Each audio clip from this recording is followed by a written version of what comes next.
തന്റെ കൈകളാൽ കാർ പിടിച്ചു. പാലമില്ലാത്ത ദ്വീപ് കടക്കാൻ അവൻ ആളുകളെ സഹായിച്ചു. തിമിംഗലങ്ങൾ കരയിൽ കുടുങ്ങിക്കിടക്കുമ്പോൾ ജയന്റ് അവരെ കടലിലേക്ക് മടങ്ങാനായിട്ട് സഹായിച്ചു.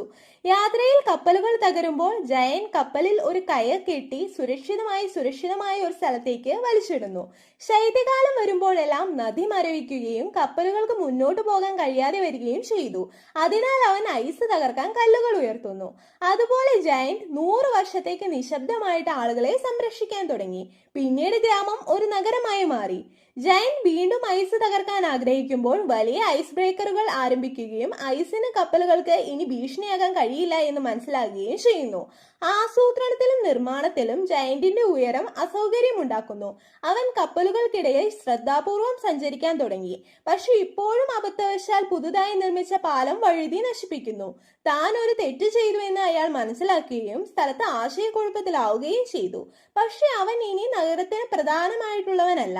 ജയന്റിന്റെ ജോലിയായിട്ടുള്ള ബോട്ടുകൾ വലിച്ചു കൊണ്ടുപോകുന്ന ജോലിക്ക് പകരം വലിയ കപ്പലുകൾ നഗരത്തിൽ പ്രത്യക്ഷപ്പെടുന്നു. ആളുകൾക്ക് ഇനി ജയന്റിന്റെ ആവശ്യമില്ല. അതിനാൽ അവൻ തന്റെ തലയിൽ വാച്ച് ടവർ നീക്കം ചെയ്യുകയും സമുദ്രത്തിന്റെ അടിത്തട്ടിൽ ശക്തിയില്ലാതെ വീഴുകയും ചെയ്യുന്നു. എന്നാൽ ഒരു ദിവസം കടൽ പെട്ടെന്ന് അപ്രത്യക്ഷമാകുന്നു. ജയന്റ് ആശയക്കുഴപ്പത്തിലായി ദൂരേക്ക് നോക്കി. നഗരത്തിലേക്ക് ഒരു വലിയ തിരമാല വരുന്നത് അവൻ കണ്ടു. അത് തടഞ്ഞില്ലെങ്കിൽ നഗരം നശിപ്പിക്കപ്പെടും.